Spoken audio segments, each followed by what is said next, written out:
किस्से कहानियों का पिटारा और सदाबहार नगमों का खजाना लेकर मैं हाजिर हूं अन्नू कपूर, रेडियो के इस बहुचर्चित शो में जिसका नाम है सुहाना सफर विद अन्नू कपूर। धन्यवाद। तो करते हैं आगाज आज के शो का इस गीत के साथ। देवानंद ने 100 से ज्यादा फिल्मों में एक्टिंग की और लगभग 19 फिल्मों का डायरेक्शन किया। इनके द्वारा डायरेक्ट की पहली फिल्म थी प्रेम पुजारी। याद है आपको इस फिल्म की गीत? रंगीला रे फूलों के रंग से दिल की कलम, शोखियों में घोला जाए फूलों का शबाब। गीत लिखे थे नीरज जी ने। मगर ये फिल्म प्रेम पुजारी चली नहीं, कमर्शियली सक्सेसफुल फिल्म नहीं थी। इसके बाद देवानंद ने जो फिल्म डायरेक्ट की उसने बॉक्स ऑफिस पे झंडे गाड़ दिए कामयाबी के और बन गई ईयर 1971 की सुपरहिट फिल्म हरे रामा हरे कृष्णा। इस फिल्म की कहानी और जो मेन कैरेक्टर है देवानंद को कहां से मिले, गौर फरमाइए। देवानंद साहब काठमांडू गए हुए थे। यहीं पर उनके एक जर्मन दोस्त का फोन आया जिसने बताया कि वो एक डॉक्यूमेंट्री की शूटिंग के लिए इत्तेफाक से काठमांडू आया हुआ है। उन दिनों नेपाल में एक नया कल्चर लिए हुए टूरिस्ट पहुंच रहे थे, हिप्पी कल्चर, आजाद ख्यालों के लड़के लड़कियां, नशा करना, गाना गाना। देव साहब को उसके जर्मन दोस्त ने बताया कि पास ही में वो जगह है जहां ये हिप्पी लोग आते हैं, डांस वांस करते हैं, चरस परस पीते हैं। तो देव साहब के मन में भी आई कि यार जाके देखना चाहिए नया माहौल का क्या है। और पहुंच गए। वहां क्या देखते हैं, जवान लड़के लड़कियां नशे में झूमते हुए, गाना गाते हुए, नाच करते हुए, मस्त लहरा रहे हैं, बल खा रहे हैं। यहीं पर उनकी नजर एक लड़की पर पड़ी। देवानंद ने गौर से देखा कि ये लड़की विदेशी नहीं लग रही है, ये तो देसी लड़की लग रही है, हिंदुस्तानी मूल की लड़की है। इस लड़की को देखकर देवानंद के मन में सवाल उठा कि ये फॉरेनर्स के बीच में, गोरों के बीच में ये लड़की क्या कर रही है, कहाँ की है, कहाँ से आई है, कहानी क्या है। देव साहब ने होटल के बारमैन से उस लड़की के बारे में पूछा और ये भी कहा कि उस लड़की से मिलना चाहते हैं। देव साहब का मैसेज बारमैन ने उस लड़की तक पहुंचा दिया और अगले दिन की मीटिंग फिक्स कर दी। अगले दिन देवानंद उस लड़की से मिले और जानकारी चाहिए उसके बारे में। तो पता चला कि लड़की का नाम था जसबीर, अपने आप को जेनिस कहकर बुलाती थी और कनाडा से अपने घर से भागकर आई है। देव साहब ने पूछा घर से भागी क्यों हो? तो उसने कहा मैं रिबेलियस नेचर की हूं, मेरी माताजी मुझ पे कंट्रोल करना चाहती थीं, इसलिए मां के साथ मेरी बनी नहीं और मुझे नहीं लगता कि मेरी मां के साथ कभी बनेगी। मैं मां से लड़ी और उनके ही सेफ से कुछ पैसे उठाए और भाग के यहां नेपाल अपने दोस्तों के साथ चली आई। देव साहब ने उससे पूरी कहानी सुनी और इसकी कहानी, जेनिस की कहानी यानी जसबीर की कहानी सुनते सुनते उनके दिमाग में आइडिया जन्म लेने लगा एक फिल्म का। और जब तक ये मुलाकात कंप्लीट हुई, तो मुलाकात कंप्लीट होने के बाद देव साहब ने डिसाइड कर लिया कि वो जसबीर यानी जेनिस के ऊपर फिल्म बनाएंगे, हिप्पी कल्चर के ऊपर। जेनिस को सेंटर में रखते हुए वो फिल्म बनाएंगे और ऐसा ही हुआ। इस तरह से बनी फिल्म हरे रामा हरे कृष्णा, बॉक्स ऑफिस की सुपरहिट फिल्म। और जेनिस के रोल के लिए, जसबीर के रोल के लिए जो फिल्म में हीरो यानी देवानंद की बहन बनी है, उसके लिए साइन किया गया जीनत अमान। और यहीं से प्रोफेशनल करियर की शुरुआत हुई, स्टारडम की शुरुआत हुई जीनत अमान के करियर की। तो जनाब देवानंद का दिल आ गया जीनत अमान पे और जब उन्हें प्रपोज करने के लिए डेट पर ले जाने वाले थे तो बीच में आ गए राज कपूर। सुनिएगा जरा, 1971 में आई थी हरे रामा हरे कृष्णा। इस सुपरहिट फिल्म थी। इसकी सफलता के बाद देव साहब को लगने लगा कि वो जीनत अमान से प्यार कर बैठे। उसके बाद तो जीनत अमान ने देव साहब के साथ हरे रामा हरे कृष्णा, इश्क इश्क इश्क, प्रेम शास्त्र, वारंट, डार्लिंग लार्डिंग, काफ़ी फिल्मों में काम किया। हाँ जी, हीरा पन्ना। तो देव साहब ने अपनी जीवनी में लिखा है, अपनी बायोग्राफी में, हाँ, कि इन फिल्मों के दौरान उनके दिल में जीनत अमान का फूल खिल चुका था। और जब कभी भी मैगजीन्स में कभी जीनत और उनके रोमांस की गॉसिप अखबारों में छप जाती तो दिल बल्लियां उछलने लगता था। और फिल्म इश्क इश्क की शूटिंग के दौरान तो देव साहब को यकीन हो गया कि उन्हें जीनत अमान से प्यार हो गया। बस अब दिल से मजबूर देव साहब से सब्र हुआ नहीं और उन्होंने फैसला कर लिया कि वो जीनत अमान से अपने दिल की बात कह ही डालेंगे, प्रपोज कर ही डालेंगे, आई लव यू।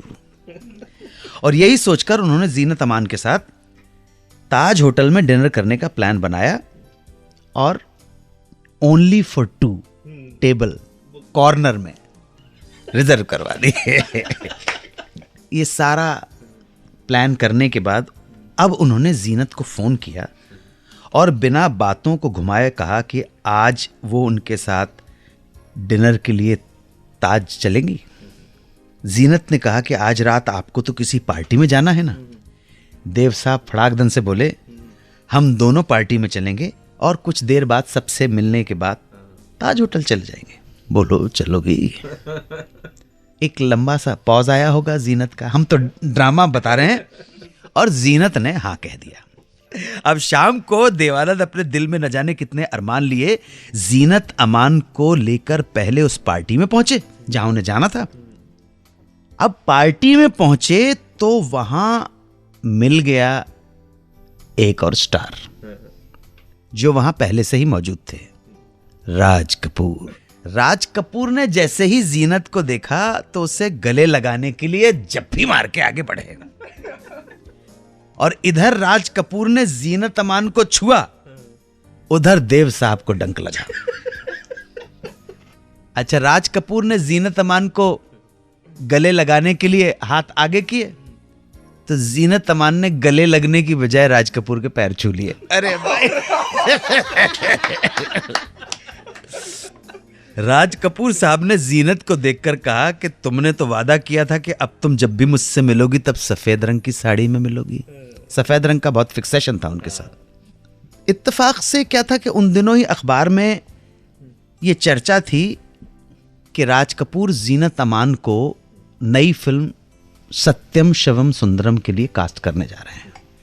अब ये हरकत और ये सीन देख के देव साहब, मतलब क्या हाल हुआ होगा आप समझ सकते हैं। राज कपूर का जीनत पे इस तरह से हक जताना, इतने क्लोजली होके बात करना बुरा लगने लगा, जबकि राज कपूर की बढ़ी हुई बाहों का जवाब जीनत अमान ने पैर छूकर दिया था। ये शायद कहीं अच्छा भी लगा होगा। उन्होंने जीनत से पूछा, तुम और कितनी देर इस पार्टी में रहना चाहती हो?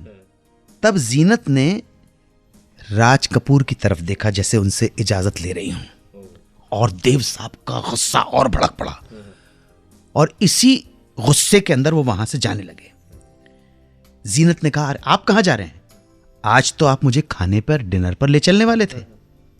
राज कपूर ने इंटरप्ट किया, बोल पड़े, देव जीनत को यहीं रहने दो और तुम भी यहीं पार्टी का मजा लो। देव आनंद से अब यह सब बर्दाश्त नहीं हो रहा था, उनके सब्र का बांध अब टूट चुका था। उसी वक्त वो वहां से निकल गए और उन्होंने जीनत को जाते हुए बस एक ही बात कही थी, फ्री होकर मुझे फोन करना, और वो चले गए।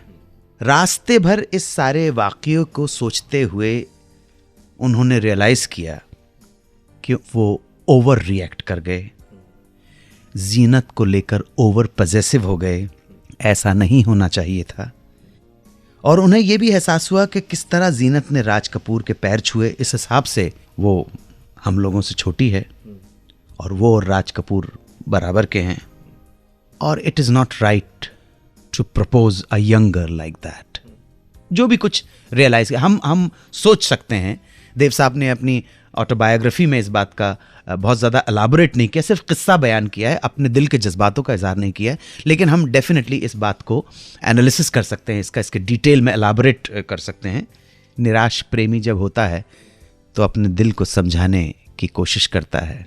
उम्र का बहुत बड़ा गैप था और जीनत अमान तो किसी और की थी, हमारी तो नहीं थी। ये रियलाइज़ किया होगा देव साहब को याद करते हुए और उनके जीनत अमान के साथ एसोसिएशन को याद करते हुए इन दोनों का ये गीत आपको सुनवाने जा रहा हूँ। देखिए भाई, हिंदुस्तान में फिल्मों जैसा कॉमन इंटरेस्ट कोई नहीं है। कश्मीर से कन्याकुमारी तक और गोवा से लेकर मेघालय तक हम और किसी तरह से जुड़े हों या ना जुड़े हों, फिल्मों की वजह से जरूर जुड़ गए। बात है 1957 की रिलीज फिल्म 9-2-11 की। इस फिल्म के अभिनेता और निर्माता दोनों देवानंद थे और उनके अपोजिट थी कल्पना कार्तिक, जो बाद में उनकी पत्नी बन गई। इस फिल्म का डायरेक्शन कर रहे थे देवानंद के छोटे भाई विजय आनंद। यह फिल्म एक सस्पेंस थ्रिलर रोड मूवी थी और इसकी शूटिंग दिल्ली बॉम्बे हाईवे पे चल रही थी। एक बार जब इस फिल्म की यूनिट मध्य प्रदेश के शिवपुरी जिले के इलाके में शूटिंग कर रही थी तो वहीं पर रात को कयाम भी हुआ। ये वो वक्त था और ये वो इलाका था जहां डाकुओं का बहुत जोर हुआ करता था। अब 9-2-11 की शूटिंग के दौरान जब पूरी टीम एक गेस्ट हाउस में शिवपुरी में रुकी हुई थी, एक दिन देर रात को देवानंद के कमरे का दरवाजा किसी ने खटखटाया। देव साहब चौंक कर उठ गए, पूछा कौन है बाहर? बाहर से आवाज आई, हम हैं बगर सिंह, दस्यु सम्राट बगर सिंह। देव साहब के होश उड़ गए, किसी तरह से हिम्मत जुटाई, दरवाजे तक पहुंचे, दरवाजा खोला तो सामने क्या देखते हैं, बड़ी बड़ी मूंछों वाला, गोलियों से भरे बेल्ट पहने, बंदूक लिए हुए एक आदमी सामने खड़ा है। बोला, हम ही हैं बगर सिंह, बागी बगर सिंह। देवानंद इससे पहले कि कुछ बोल पाते समझ पाते, ये दस्यु बगर सिंह ने देवानंद के सामने एक तस्वीर रखी जो देवानंद की तस्वीर थी और बोले, आप इस पे अपने हस्ताक्षर कर दो। देव साहब की जान में जान आई। उन्होंने डाकू बगर सिंह ने जो तस्वीर दी थी जो देवानंद की थी, उस पे ऑटोग्राफ दिए। दस्यु सम्राट बगर सिंह जाते जाते बोला, देव साहब किसी काम की जरूरत हो तो हमें जरूर याद कर लेना। चलते हैं। 1970 में एक फिल्म आई, जॉनी मेरा नाम। इस फिल्म को डायरेक्ट किया था गोल्डी साहब ने, यानी कि विजय आनंद साहब ने, स्टारिंग देवानंद, हेमा मालिनी, प्राण, प्रेमनाथ। इस फिल्म ने बहुत धूम मचाई और बन गई 1970 की सबसे ज्यादा कमाई करने वाली फिल्म। इस फिल्म की कुछ शूटिंग जमशेदपुर और उसके आसपास के इलाकों में हुई थी। इसी वजह से यह फिल्म जब जमशेदपुर और उसके आसपास के इलाकों में रिलीज हुई तो वहां के लोगों में इस फिल्म को देखने का ज्यादा ही उत्साह था। ऑब्वियसली लोग सिनेमा हॉल्स के सामने देर रात से ही लाइन लगाकर खड़े हो जाते थे। भीड़ इतनी हो जाती थी कि कभी कभी तो पुलिस को बुलाकर उसे काबू में करना पड़ता था। इतना क्रेज था इस फिल्म का जमशेदपुर में। इसी दौरान एक दिन हुआ यूं कि जमशेदपुर के नटराज टॉकीज में लोग इस फिल्म को देखने टूट पड़े। लोगों की भीड़ टिकट विंडो के बाहर इतनी लग गई कि आपस में धक्का मुक्की हो गई। धक्का मुक्की हुई, बात बढ़ गई, बात बढ़ गई, बात झगड़े तक पहुंच गई। झगड़ा एक मॉब फ्यूरी के रूप में बदल गया। लोगों का हुजूम इतना बढ़ गया कि सिनेमा हॉल के मालिक ने पुलिस को इन्फॉर्म कर दिया कि मामला हाथ से निकला जा रहा है। लोग गुस्से में भड़क के सिनेमा हॉल के दरवाजे तोड़ने पर आमादा हैं, आसपास खड़ी गाड़ियां तोड़ रहे हैं। मामला बहुत ज्यादा गंभीर हो गया। इस वजह से भीड़ को काबू करने के लिए पुलिस आई। पुलिस ने समझाने की कोशिश की भीड़ को, भीड़ नहीं मानी तो मजबूरन पुलिस को लाठीचार्ज करना पड़ा।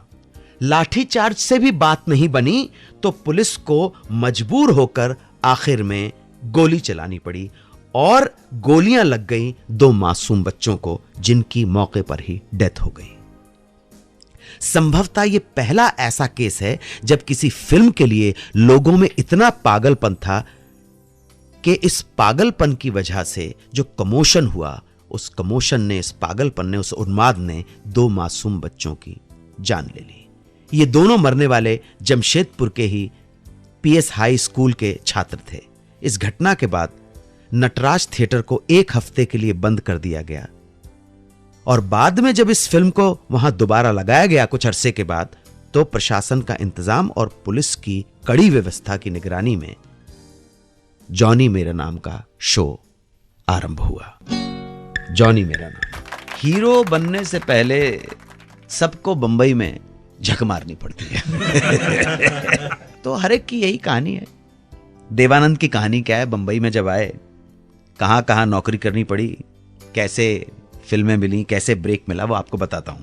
देवानंद आए थे ईयर 1943 में। कुल जमा पूंजी थी 30 रुपया और थोड़े से कपड़े, एक बैग। बंबई आ गए देव साहब और रुके अपने बड़े भाई चेतन आनंद के घर पे।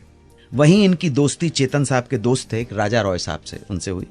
राजा रॉय की वजह से देवानंद की मुलाकात कुछ और फिल्म वालों से हुई। इस बिल्डिंग में मोतीलाल जी भी रहा करते थे और एक और नाम शामिल है जिनसे देव साहब की मुलाकात हुई थी। उनका नाम था ख्वाजा अहमद अब्बास। जब बंबई में देवानंद हीरो बनने के लिए स्ट्रगल कर रहे थे तो खर्चा चलाने के लिए एक कंपनी में एज एन अकाउंटेंट नौकरी कर ली। सैलरी थी 85 रुपए महीना। ये अकाउंटेंट की नौकरी करते हुए देव साहब को लगा जिसको फिल्म का कीड़ा लग जाता है उसे फिर कुछ नहीं भाता है। और उन्होंने सोचा कि इससे पहले कि कंपनी मुझे निकाले, मुझे यहां से निकल जाना चाहिए, और वो वहां से निकल गए। अगली नौकरी इन्होंने की ब्रिटिश गवर्नमेंट के सेंसरशिप ऑफिस में। तनख्वाह थी 120 रुपीज। नौकरी करते करते एक दिन लोकल ट्रेन में मुलाकात हुई एक आदमी से। पीछे से आवाज दे, अरे देव, हम तुमको ही ढूंढ रहे थे, प्रभात स्टूडियो को जरूरत है एक यंग लड़के की। वो पहुंच गए और देव साहब ने कहा कि मुझे मिस्टर पाई से मिलना है। रिसेप्शनिस्ट ने कहा कि भाई अभी तो वहां है नहीं, आप बताइए कि क्या काम है। तो देव आनंद ने कहा कि मैंने सुना है कि वो एक नए चेहरे की तलाश में, एक हीरो चाहिए उनको, और मैं आपको यकीन दिलाता हूं कि उन्हें मुझसे अच्छा हीरो नहीं मिलेगा। पाई साहब से जब मुलाकात हुई तो पाई साहब से भी उन्होंने यही कहा कि मैं आपको विश्वास दिलाता हूं कि आपको मुझसे अच्छा हीरो नहीं मिलेगा। पाई साहब ने कहा कि मुझे कॉन्फिडेंस देख के अच्छा लगा, तुम कल आना, कल डायरेक्टर भी होगा और डायरेक्टर साहब ही डिसाइड करेंगे कि तुम्हारे अंदर दम है कि नहीं। अगले दिन देवानंद से मुलाकात हुई डायरेक्टर पीएल संतोषी। ये पीएल संतोषी पता है, आज के जो डायरेक्टर है राजकुमार संतोषी, उनके फादर। पीएल संतोषी साहब से जब देवानंद मिले तो पढ़े लिखे घर के थे और पीएल संतोषी साहब भी देवानंद से इंप्रेस हो गए और कहा कि तुम पूना आके स्क्रीन टेस्ट दो। देव साहब का पूना में स्क्रीन टेस्ट हुआ और स्क्रीन टेस्ट में उन्होंने एक प्ले का डायलॉग बोला। जुबैदा एक प्ले कोई किया होगा उन्होंने कभी, और स्क्रीन टेस्ट में पास हो गए। और पास होने के बाद उन्होंने कॉन्ट्रैक्ट साइन किया। 3 साल का कॉन्ट्रैक्ट था, 400 रुपए महीने के ऊपर। तो आए थे 30 रुपए लेकर, अकाउंटेंट की नौकरी की 85 रुपए में, फिर ब्रिटिश गवर्नमेंट सेंसरशिप ऑफिस में 120 रुपया। तो 30, 85, 120 और 400 रुपए, 3 साल का कॉन्ट्रैक्ट, और यहीं से बन गए देवानंद। बात उस जमाने की है जब देवानंद फिल्मों में काम करने के लिए, हीरो बनने के लिए गुरदासपुर पंजाब से आ गए बंबई। स्ट्रगल जारी था। तभी उनकी मुलाकात हुई राजा रॉय से। राजा रॉय चेतन साहब के दोस्त और क्लासमेट थे। देवानंद के जो बड़े भाई थे चेतन आनंद साहब, उनके दोस्त भी थे और क्लासमेट भी थे। इन्हीं राजा रॉय की बिल्डिंग में रहते थे उस जमाने के स्टार मोतीलाल जी। मोतीलाल जी के बारे में आपको मैं बताना चाहूंगा, हमारे मुल्क में जो बेहतरीन एक्टर्स हुए हैं, अगर उनकी लिस्ट बनाई जाएगी तो बेहतरीन एक्टर्स, स्टार्स की बात नहीं कर रहा, आप ध्यान रखिएगा, तो उसमें मोतीलाल जी का नाम फर्स्ट 3 की लिस्ट में आएगा। मोतीलाल जी ने हिंदी फिल्म इंडस्ट्री को रियलिस्टिक एक्टिंग करना कब सिखाया था, रियलिस्टिक एक्टिंग करना। तो देवानंद ने राजा रॉय से कहा कि आप किसी भी तरह मुझे मोतीलाल जी से मिलवा दीजिए। बात चलिए राजा रॉय की, उसी बिल्डिंग में मोतीलाल जी रहा करते थे और राजा रॉय ने एक दिन सचमुच देवानंद साहब को मोतीलाल जी से मिलवा दिया। एक दिन देवानंद सो रहे थे वही राजा रॉय के घर में, तभी अचानक राजा रॉय आए और बोले, जरा जल्दी उठो, तुम्हें मोतीलाल से मिलवाना है। वो अपने काम पे जा ही रहे, फटाफट उठकर बाहर चलो। देवानंद जैसे थे वैसे ही ग्रेट मोतीलाल से मिलने के लिए फटाफट बाहर आ गए। वहां राजा रॉय ने उनका तारुफ करवाया मोतीलाल जी से। मोतीलाल ने उनसे पूछा, क्या करने आए हो? लाहौर से हैं। देवानंद ने कहा, वही जो आप करने दिल्ली से आए सर। उन्होंने देवानंद को ऊपर से नीचे तक देखा और कहा, तो तुम हीरो बनना चाहते हो? देव साहब ने कहा, जी हां, हीरो बनना चाहता हूं, आपकी तरह। मोतीलाल जी ने कहा, मेरी तरह क्यों? मुझसे बेहतर क्यों नहीं? और यह कहकर उन्होंने कहा कि तुमसे मिलकर खुशी हुई, इसी तरह जोश बना के रखो। ड्राइवर को बुलाया, गाड़ी में बैठे और चले गए। देवानंद उनकी गाड़ी को मरीन ड्राइव से जाता देख ये सोचने लगे, एक दिन वो भी इसी तरह किसी गाड़ी में बैठकर शूटिंग पर निकलेंगे, रास्ते में लोग उन्हें पहचानेंगे और भीड़ टूट पड़ेगी उनके दीदार के लिए। जैसे लोग आज मोतीलाल को चाहते हैं, वैसा ही जलवा मेरा एक दिन होगा।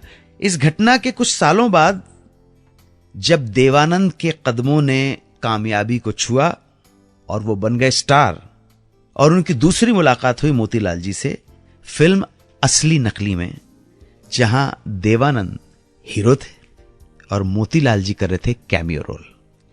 देवानंद साहब कहते हैं कि उन्हें अपनी किस्मत पर यकीन नहीं हो पाया कि ये वही मोतीलाल है जिसे देखकर मैं अपने आप को इतना बड़ा समझ रहा था, और क्या ये वही देवानंद है जो कल तक काम की तलाश में भटक रहा था और आज हीरो बन गया है और मोतीलाल जी से भी बड़ा रोल कर रहा है। देव साहब ये भी कहते हैं कि इस घटना के कुछ साल बाद मोतीलाल जी उनके घर आए और मोतीलाल जी ने देवानंद से रिक्वेस्ट की, देव, क्या तुम मेरी पिक्चर में काम करोगे जिसे मैं डायरेक्ट करने वाला हूं? देवानंद कहते हैं कि वो उस फिल्म में जरूर काम करना चाहते थे, मगर वक्त की कमी की वजह से उन्हें मजबूरन दिल पे कड़ा पत्थर रख के मोतीलाल जी को मना करना पड़ा, क्योंकि इसी मोतीलाल की गाड़ी को देखकर उन्होंने कितने सपने बुने थे और देवानंद की किस्मत ने उन सपनों की ताबीर सामने ला दी जब वो स्टार बन गए। आज इस प्रोग्राम को यहीं विराम देता हूं। मेरे प्रणाम स्वीकार करें। जय हिंद, वंदे मातरम।